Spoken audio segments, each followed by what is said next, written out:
Channel सागर भक्तिमाला में आपका स्वागत है। जय श्री कृष्णा। अब हम कार्तिक महात्म के आगे की कथा सुनेंगे। चलिए सुनते हैं।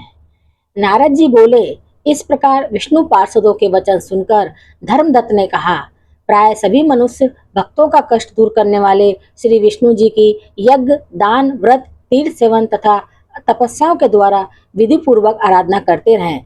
उन समस्त साधनों में कौन सा ऐसा साधन है जो भगवान विष्णु की प्रसन्नता को बढ़ाने वाला तथा उनके सामीप्य की प्राप्ति कराने वाला है। दोनों पार्षद अपने पूर्व जन्म की कथा कहने लगे। हे द्विश्रेष्ठ, आपका प्रश्न बड़ा श्रेष्ठ है। आज हम आपको भगवान विष्णु को शीघ्र प्रसन्न करने का उपाय बताते हैं। हम इतिहास सहित प्राचीन वृतांत सुनाते हैं, सावधानी पूर्वक सुनो। ब्राह्मण पहले कांचीपुरी में चोल नामक एक चक्रवर्ती राजा हो गए हैं। उन्हीं के नाम पर उनके अधीन रहने वाले सभी देश चोल नाम से विख्यात हुए। राजा चोल जब इस भूमंडल का शासन करते थे, उस समय उनके राज में कोई भी मनुष्य दरिद्र, दुखी, पाप में मन लगाने वाला अथवा रोगी नहीं था। एक समय की बात है, राजा चोल अनंत शयन नामक तीर्थ में गए, जहाँ जगदीश्वर भगवान विष्णु ने योग निद्रा का आश्रय लेकर शयन किया था। वहाँ भगवान विष्णु के दिव्य विग्रह की राजा ने विधि पूर्वक पूजा की। दिव्य मणि, मुक्ताफल तथा स्वर्ण से बने हुए सुंदर पुष्पों से पूजन करके साष्टांग प्रणाम किया। प्रणाम करके जो ही बैठे, उसी समय उनकी दृष्टि भगवान के पास आते हुए एक ब्राह्मण पर पड़ी, जो उन्हीं की कांची नगरी के निवासी थे। उनका नाम विष्णुदास था। उन्होंने भगवान की पूजा के लिए अपने हाथ में तुलसी दल और जल ले रखा था। निकट आने पर उन ब्राह्मण ने विष्णु सूक्त का पाठ करते हुए देवादिदेव भगवान को स्नान कराया और तुलसी की मंजरी तथा पत्तों से उनकी विधिवत पूजा की। राजा चोल ने जो पहले रत्नों से भगवान की पूजा की थी, वह सब तुलसी पूजा से ढक गई। यह देखकर राजा कुपित होकर बोले, विष्णुदास, मैंने मणियों तथा स्वर्ण से भगवान की जो पूजा की थी, वह कितनी शोभा पा रही थी। तुमने तुलसी दल चढ़ाकर उसे ढक दिया। बताओ ऐसा क्यों किया? मुझे तो ऐसा जान पड़ता है कि तुम दरिद्र और गंवार हो, भगवान विष्णु की भक्ति को बिल्कुल नहीं जानते।